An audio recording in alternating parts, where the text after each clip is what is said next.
Meus amados, convido você a abrir a palavra do Senhor nosso Deus, no texto aonde nós iremos meditar nesta noite. Malaquias, capítulo 3, versículo 6. Malaquias 3, 6. E nós iremos estudar hoje, ou expor, uma pequena parte da palavra do Senhor nosso Deus, mas de grande importância para as nossas vidas. E o nosso tema dessa noite, e eu já vou anunciá-lo, porque ao ler você já vai se deparando com esse princípio, que é a imutabilidade de Deus. A imutabilidade de Deus. Diz assim a palavra do nosso bom Deus, Malaquias capítulo 3, versículo 6. Porque eu, o Senhor, não mudo. Por isso, vós, ó filhos de Jacó, não sois consumidos. Vamos ler todos nós juntos, em uma só voz. Leiamos. Porque eu, o Senhor, não mudo. Por isso, vós, os filhos de Jacó, não sois consumidos. A versão NVI, nova versão internacional, fala o seguinte, desse mesmo texto. De fato, eu, o Senhor, não mudo. Por isso vocês, descendentes de Jacó, não foram destruídos. Que texto assim, vai na veia, né? Dá no meio, acerta com toda a força, sem arrodeios, sem enrolação, mas ele chega e fala, ó, eu sou o Senhor, Deus, não mudo, e por causa disso que vocês não foram exterminados sobre a terra. Por isso você está aqui, ainda. Por isso que você está aqui. Porque eu não mudo. Porque se eu mudasse, é quase fosse assim. Porque se eu mudasse, ai, né? Talvez você, a conversa de filho e mãe, pai e filho, faz, se eu tivesse aquela vara aqui, você ia ver. Ai, né? Talvez você já escutou isso da tua mãe, do teu pai, né? Daquele princípio de educação antiga, né, e o qual nós muito vivemos isso. Talvez você já tenha ouvido falar que para se autoconhecer é preciso olhar para dentro de você. Olhe para dentro de você, veja o que o teu coração está falando, está mandando, e siga o teu coração, se conheça. E na psicologia eu ouvi esses dias uma professora fala assim, se autovisite, se autovisite, se autovisite, visite você mesmo. Charles Spurgeon, 1834, nasceu e morreu em 1892 no Reino Unido, ele falou o seguinte, o estudo apropriado dos eleitos de Deus é o próprio Deus. O estudo apropriado dos eleitos de Deus é o próprio Deus. Contudo, podemos assim entender que para nos conhecer, não basta olharmos para dentro de nós e tentar nos encontrar, nos achar, tentar encontrar os milindres do nosso coração, as veias que pulsam e que nos leva a ter ações e procedimentos. Mas que nós devemos estudar a Deus para descobrir o que nós temos, o que nós somos e como vamos proceder. Descobrimos que nós não temos condições de estudar a Deus por completo, é verdade. Quando nos aproximamos de Deus para estudá-lo de forma sincera, o ser imperfeito, o ser limitado, não pode compreender completamente o ser perfeito e ilimitado que Deus é. E por isso muitos falam assim: pastor, eu leio a Bíblia, mas não consigo entender nada, porque é muito difícil, é muito complicado, alguns textos eu não consigo compreender. Sim, compreender Deus por completo não é possível, mas compreender o que Ele expôs para nós e tentar refletir sobre isso é o nosso papel como servos do Senhor Jesus Cristo. A nossa limitação humana não suporta entender o Deus ilimitado que Ele é. É quando estudamos Deus que percebemos a nossa pequenez, a nossa humilhação, o quanto nós somos pequenos. Mas também nesse momento de humilhação, a mente se expande. A mente começa a refletir mais, e ao refletir mais, consegue dar outros passos. E quer ver só um exemplo aqui? Quem nunca foi para uma aula de matemática ou de português, e você participou daquela aula ali, você ficou assim, hã? Não entendi nada que ele falou. Olha só, o que é isso? Alguns é de português, alguns é de física, alguns é de matemática, alguns é de ciência, do que é? Química.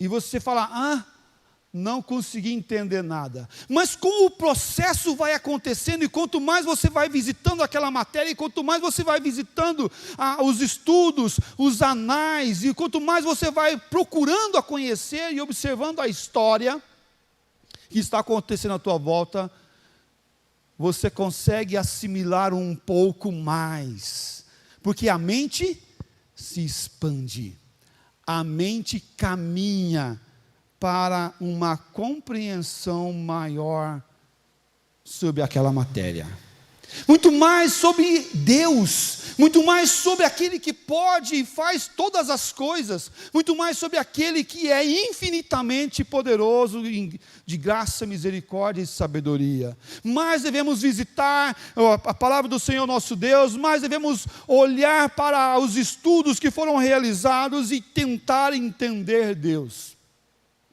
E a imutabilidade de Deus é um tema de suma importância para a fé cristã, e muito mais ainda para os reformados.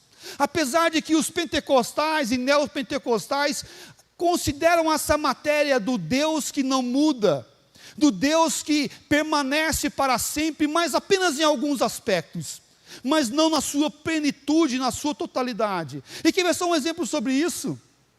A perca da salvação. Uma hora Deus dá.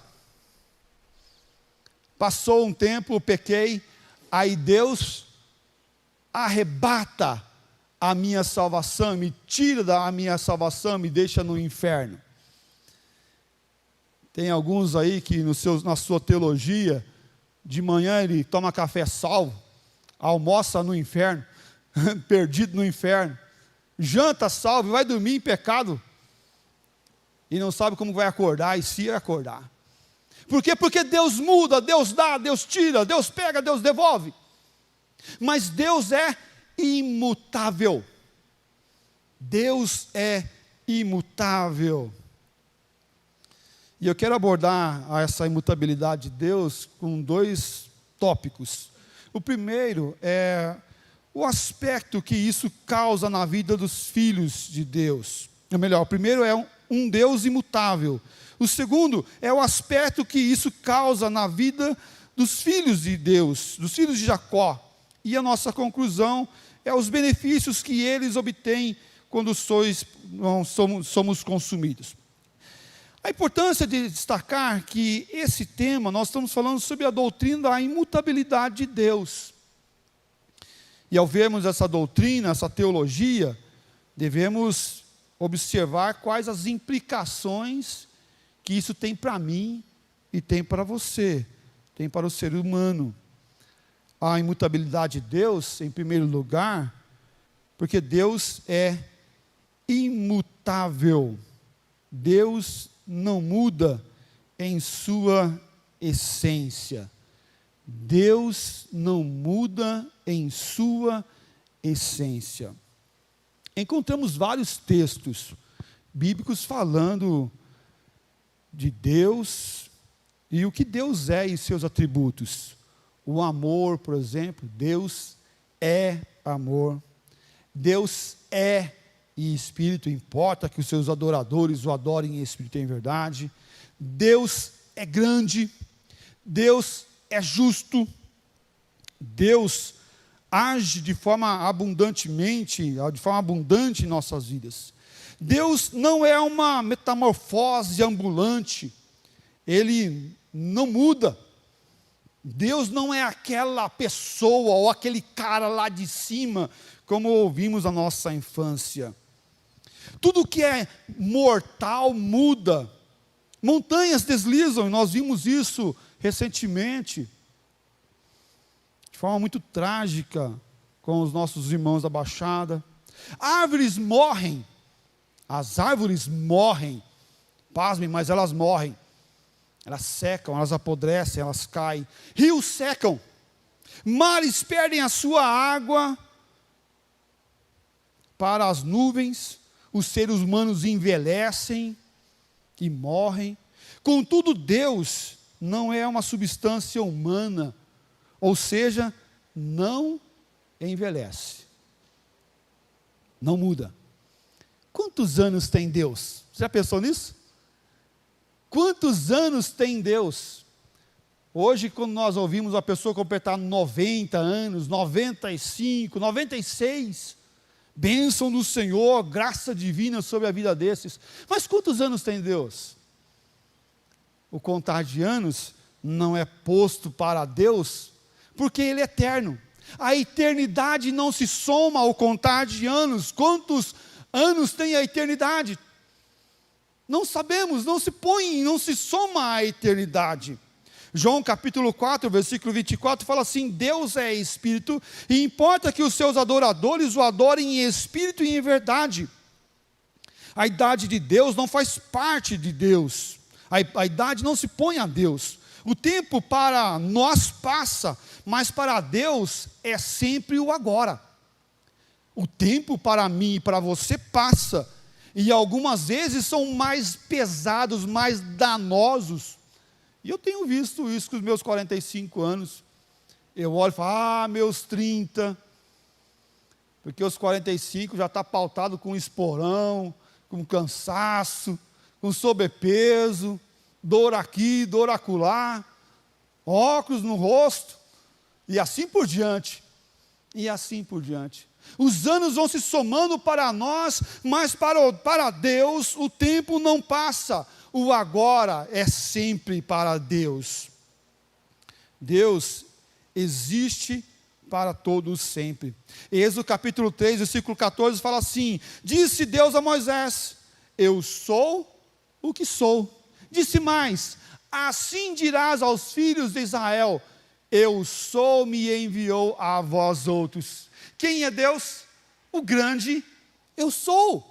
É o grande eu sou. Essa definição do eu sou é maravilhosa. E nós entendemos que Deus é o Deus eu sou, aquele que é, aquele que era, aquele que sempre será Deus sobre nossas vidas. Deus não muda, permanece da mesma forma, na mesma essência, não se altera. Nós temos o exemplo de Cristo. Nós estamos sobre a Santa Ceia hoje.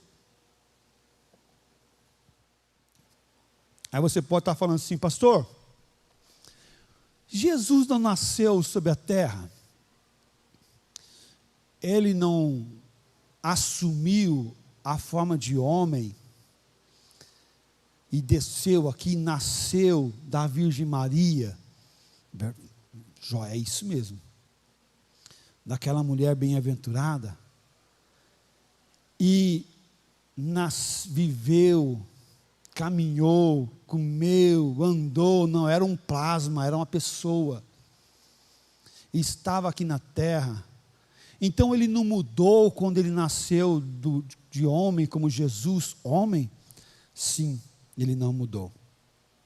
Quando se uniu à natureza humana, Jesus, assumindo o corpo mortal de barro, contudo, a sua natureza divina permaneceu inalterada.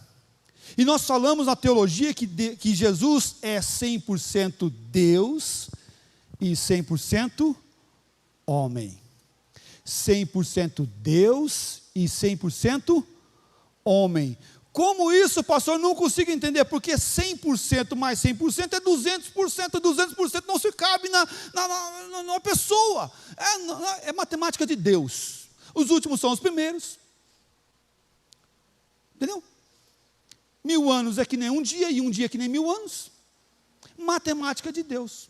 Não é 50% homem, 50% Deus, porque se fosse 50%, ele teria perdido 50% da sua divindade para assumir 50% da pessoa dos homens.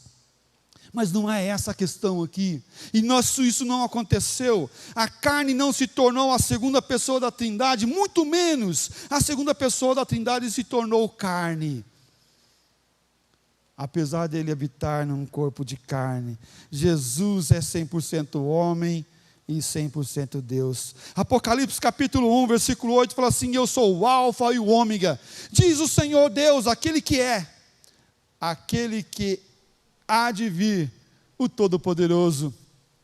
Jesus, Deus pendurado na cruz, foi açoitado, transpassado por uma lança, coroado com uma coroa de espinhos, e derramou o seu precioso sangue para nos salvar. É o mesmo Jesus, Deus, que sustenta o mundo sob os seus ombros eternos, e que tem às suas mãos a chave da morte e do inferno. É o mesmo Jesus que foi naquela cruz morrer por nós. Nós estamos chegando o momento da Páscoa, está logo aí. Nós vamos celebrar esse Jesus que foi encarnado, que viveu aqui na terra, mas é o Deus encarnado, 100% homem, 100% Deus. Ele nunca sofreu alteração em sua essência, nem mesmo pela sua encarnação. Ele permaneceu para sempre, eternamente, o Deus imutável, o Pai das luzes, em quem não há mudança e nem variação de mudança, é o Senhor nosso Deus. Tiago capítulo 1, versículo 17, fala assim: toda boa dádiva e todo dom perfeito são lá do alto, descendo do Pai das luzes, em quem não pode existir variação ou sombra do quê? De mudança. Não pode ter variação. Não dá. Lembra quando você joga aquela pedra que ela dá aquela variada assim? Não acontece. Com Deus não acontece. E outra coisa é que Deus não muda. Deus é eternamente e eternamente permanece da mesma forma, da mesma essência. Deus era poderoso no princípio e continua sendo. Ele era grandioso e continua sendo. Ele era conhecedor de todas as coisas e continua sendo. Ele estava em todo lugar e continua estando. Ele tinha todo o vigor e continua tendo. Deus não se cansa, Ele permanece para sempre. A imutabilidade de Deus, em segundo lugar, eu quero abordar sobre o impacto que isso causa na vida dos filhos de Jacó. E eu estou citando aqui os filhos de Jacó porque o nosso texto base, usa justamente essa frase, os filhos de Jacó. Malaquias 3,6. Olha lá novamente. Porque eu, o Senhor, não mudo. Por isso, vós, ó filhos de Jacó, não sois consumidos. Uma pergunta: quem são os filhos de Jacó? quem são os filhos de Jacó? A quem essas palavras foram direcionadas? Quem pode se alegar em pertencer a um Deus imutável? Quem pode dizer glórias a Deus porque eu não fui consumido, porque eu sou um filho de Jacó? Eu sou um daquele que tem o seu pai como Jacó. Aqui, os filhos de Jacó são os filhos da eleição de Deus. Porque Jacó foi o escolhido. Jacó foi o escolhido. Nós vemos a primícia da eleição. E eu quero chamar a tua atenção para o texto de Romanos, capítulo 9, versículos de 11 a 13. E eu gostaria que a igreja lesse em uma só voz. Diz assim a palavra do nosso Deus, leiamos. E ainda...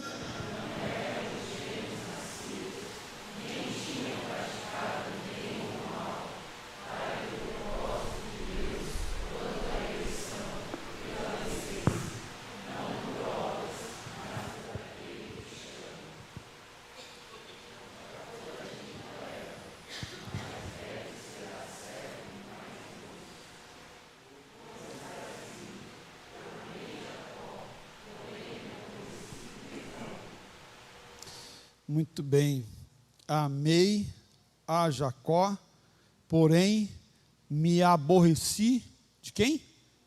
De Esaú. Você já ouviu alguém chamado Jacó? Sim. Agora de Esaú, geralmente não.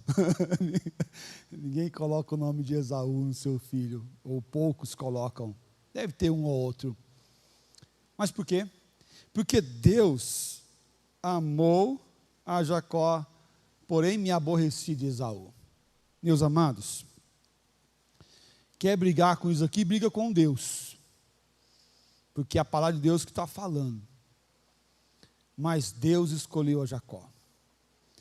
Os eleitos do Senhor são aqueles que o Senhor Deus mesmo escolhe. Os filhos de Jacó são os filhos da eleição de Deus, que através da soberana graça creem no Deus imutável, no Deus que causa o efeito da graça e da misericórdia e da fé em nossos corações. E por causa do eterno desígnio de Deus, se achegam à graça gloriosa do próprio Deus, se achegam ao Senhor. Esses são os filhos de Jacó. Esses eleitos, os filhos de Jacó, são aqueles a quem Ele conheceu de antemão e ordenou de antemão para a sua salvação eterna. Talvez você tenha até escutado já algumas vezes assim: aceita Jesus Cristo hoje para o teu nome ser escrito no livro da vida e você ir morar no céu. É bom isso, você ir morar no céu, você ter um encontro verdadeiro com o Senhor Jesus Cristo. Mas saiba uma coisa, que o teu nome não vai ser escrito naquela hora no livro da vida não, porque foi isso na eternidade decretado, que você será um filho do Senhor, que você estaria nesse lugar, nessa noite, nesse momento, para ouvir a palavra do Senhor nosso Deus, e dizer e ouvir que você é amado pelo Senhor, porque quem te escolheu foi o próprio Deus. E nós falamos assim: eu aceitei Jesus Cristo, Ele é o meu Salvador. Glória a Deus, porque Ele é teu Salvador, mas quem te chamou foi Ele. Quem te tocou foi Ele, para que você pudesse chegar diante do Senhor e dizer: Pai, eu te clamo, Pai, eu te busco, Pai, eu estou aqui, porque eu sou um eleito do Senhor, porque eu sou um filho de Jacó. Glórias ao nome do Senhor Jesus, meus amados.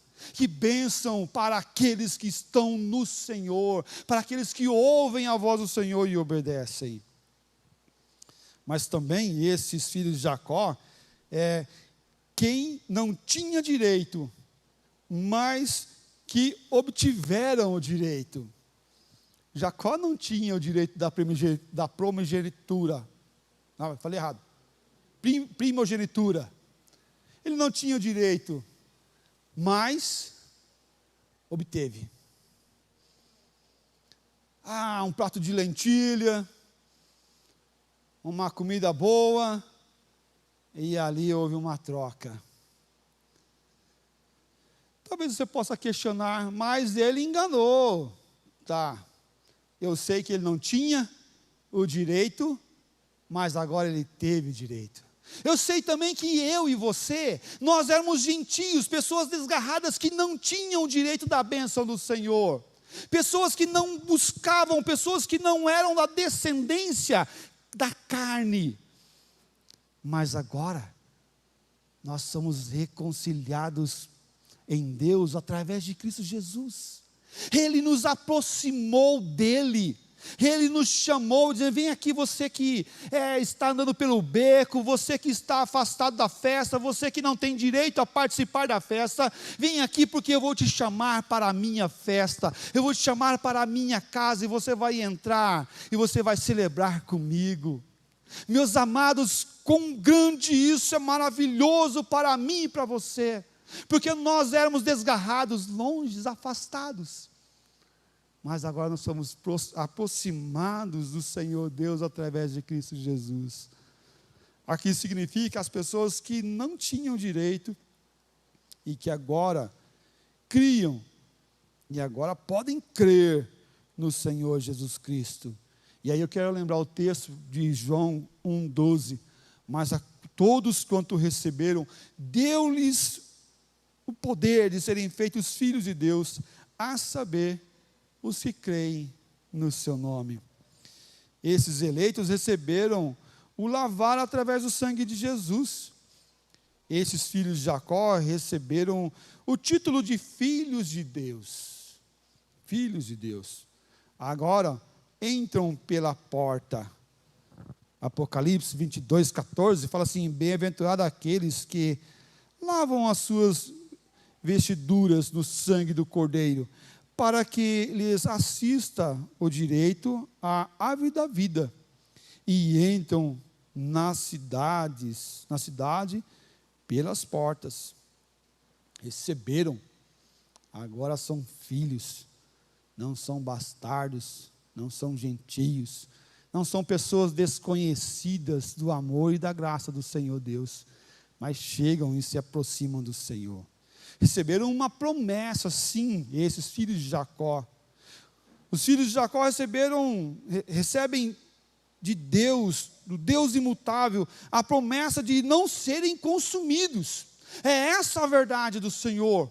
E isso nós devemos lembrar e relembrar. Você é filho de Jacó, você é um servo, uma serva do Senhor Jesus Cristo, então saiba que você não vai ser consumido, você não vai ser destruído. Deus vai estar com você, e Ele não muda, apesar das circunstâncias à sua volta mudar. Algumas vezes está frio, algumas vezes está calor, algumas vezes está tudo em paz, com a patroa, com a esposa, com os filhos, está tudo muito saudável, mas parece que muda uma chavinha lá em algum lugar, pac, daqui a pouco começa as coisas vindo de turbulhão em cima de turbulhão. E o que acontece? Vem o desânimo, o cansaço, o enfado. Você muda, mas Deus não. Deus não se cansa, Deus não se enjoa da gente, mas Deus permanece o mesmo, amando e cuidando de nós. Por isso nós não somos consumidos. Meus amados, como um homem pode ser consumido? Como um homem pode ser consumido? E eu quero aqui abordar duas maneiras. Como esse homem pode ser consumido, já chegando e caminhando para a nossa conclusão. Primeiro, poderíamos ter sido consumidos no inferno, no lugar aonde queima e não se consome, é verdade. Mas o consumir aqui é causar dor e sofrimento. E eu tenho certeza que você já se deparou com um momento ou outro que você já deu uma queimada no dedo, ou coisas semelhantes a isso, um chá quente, lembra disso? E quanto dói, quanto consome, né, a tua mente, o teu coração, e o teu dedo, a tua mão, e assim por diante. Se Deus fosse mutável, os filhos de Jacó, que aqui estão, nós, poderíamos ser consumidos no inferno. A perca da salvação, por exemplo, é esse parâmetro aqui. Você seria consumido no fogo do inferno. Se não fosse pelo amor imutável de Deus, todos nós viveríamos com medo da morte eterna, sem a segurança da nossa salvação. Pastor, eu posso ter certeza da minha salvação? Claro! Se você tem Jesus Cristo, se o amor de Deus tocou no teu coração, você abriu o seu coração para Ele, você pode dormir, acordar, viver, almoçar, jantar, chamar a gente para jantar junto, comer uma picanha, salvo e sempre salvo. Por quê? Porque Deus é imutável. Deus é o Deus presente que continua nos amando a todo tempo. Vivemos sem medo da morte eterna. Porque Deus nos ama e Ele não muda. Ele continua nos amando. O segundo ponto que eu quero abordar sobre esse mesmo tópico, de sermos consumidos, é pelo próprio Deus. É pelo próprio Deus. Primeiro seria o inferno, mas o próprio Deus. Deus é o nosso Pai Celeste. Concorda com isso? Sim? Deus é o teu Pai Celeste? Ok. Muito bem, se Ele é nosso Pai Celeste, se Deus não fosse um Deus imutável, Ele já teria nos consumido, nos destruído.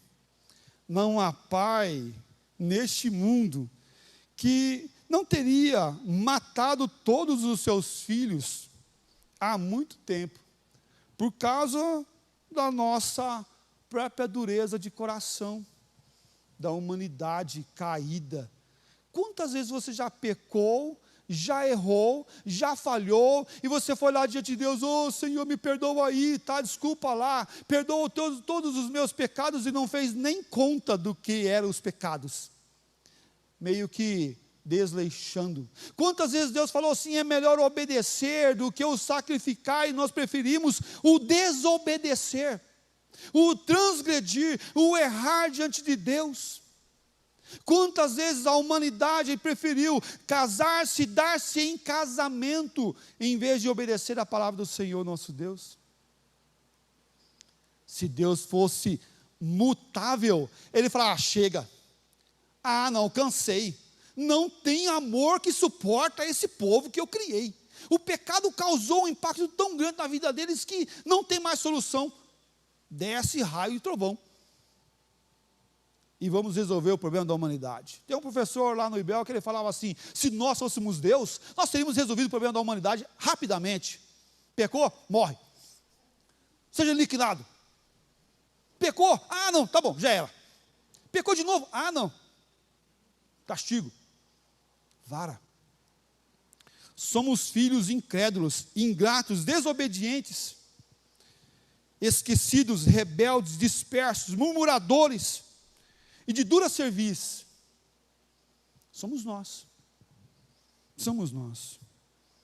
Ainda bem que Deus é misericordioso, pois do contrário, Ele já teria tomado na sua mão aquela vara de marmelo, ou de goiabeira, se fosse lá na minha casa. E ai de nós, ou até a espada contra nós. Tem gente que gosta de ver anjo, né? Se você vê anjo com espada, sai correndo, porque é morte. Corre porque vai dar ruim. Deus se irou de um jeito que vai complicar. Sai correndo. Mas ainda bem que Deus é o Deus misericordioso, imutável. Ele decidiu nos amar e continuar nos amando. Ele continua derramando a sua misericórdia a cada manhã, nos perdoando, nos amando, dizendo assim, vem cá, filhinho, vem cá, filho meu, porque eu quero te amar, eu quero te cuidar, eu quero te proteger, eu sou o seu pai. Eu sou o Deus que te ama e vai continuar te amando, e vai te perdoar os teus pecados, e vai transformar a sua vida. Eu sou o Deus que não muda, diz ele. Concluindo, nós não somos consumidos. Deus ama o seu povo. Sim, Ele ama o seu povo. Porque Ele nos ama? Não sabemos. Não sabemos ao certo porque Ele nos ama, mas sabemos que Ele nos ama. Nós podemos falar assim, Deus me ama porque eu tenho boas obras. Eu dou um prato de comida, eu não faço mal para ninguém, eu não mato, eu não roubo, eu não faço mal. Mas calma aí, se a palavra de Deus fala que nós somos salvos e predestinados antes da fundação do mundo, então as nossas obras do hoje não servem para a nossa salvação. As nossas obras hoje, do bem-fazer, do social, não servem para a nossa salvação, porque a predestinação não foi dada agora, mas o nosso nome está escrito no livro da vida antes do mundo ser feito. Então, para que servem as boas obras, pastor? É para fazer o bem à sociedade, para mostrar o amor de Deus, a graça, o cuidado, mostrar Deus para os outros. Sim, isso serve, mas não para a nossa salvação. Nós somos salvos não pelas nossas ações, não por causa que eu sou bom, porque a salvação não é por obras para que ninguém se vanglorie. Olha, eu sou bom, eu mudei, Deus foi obrigado a me salvar, porque eu dei o dízimo, eu fiz o Pix, dei o dízimo. Da mesma forma, se você não fizer, você continua salvo, você não vai perder a tua salvação. Por quê? Porque isso são coisas terrenas. Deus nos abençoa? Sim. Deus nos abençoa com nossa dedicação, com o nosso bem, com o nosso esforço. Mas a nossa salvação vem por causa do amor de Deus a nós. Por quê? Porque Deus nos amou. Não amou a todos, mas amou a alguns. Não seremos consumidos, mas, contudo, seremos corrigidos. Deus não muda, as suas promessas permanecem, mas as suas exigências também. E aí nós vamos ter a disciplina de Deus, o fortalecimento de Deus. Somos amados, mas também somos instruídos para permanecer e caminhar no Senhor nosso Deus. Deus não muda. Deus permanece eternamente, mas Ele nos disciplina, Ele nos fortalece, Ele nos ama, mas também Ele nos instrui. Olhe para o Senhor Deus que não muda. Pensa nele, clame a Ele e fala: Pai, eu preciso do seu amor, da sua graça, do seu cuidado. Eu sirvo o Senhor. Me faz permanecer no Senhor a cada dia. Me faz ver esse Deus que trabalha e continua trabalhando em nós, em nome de Jesus. Convido você a baixar sua cabeça mais uma vez essa noite e colocar o teu coração diante do Senhor. Se você tem vivido uma vida de mudança, de instabilidade. Não sei como está minha vida parece que está um barco no meio da tempestade com o motor quebrado. É jogado para tudo quanto é lado, pastor. Parece que nem a palha no meio do vendaval. Vai voando e voando, não sei para onde eu vou, não sei o caminho. Jesus, Ele fala: eu sou o caminho, a verdade e a vida. Olhe para Jesus. Coloque o teu coração diante dEle e fala: Pai, eu quero permanecer no Senhor. Eu estou cansado dessa vida de instabilidade, de mudança, de alteração, de medo, de angústia, medo de ir para o inferno, medo de não ter Deus. Eu convido você a dizer para o Senhor: Pai, me acolhe, Eu quero ser um filho de Jacó, como eu ouvi hoje. Eu quero ser um filho de Jacó. Eu clamo ao Senhor que transforme o meu coração e mude a minha vida em nome de Jesus Cristo. Fale com Ele. Ele é o teu Deus. Estenda a tua mão a Ele, em nome de Jesus.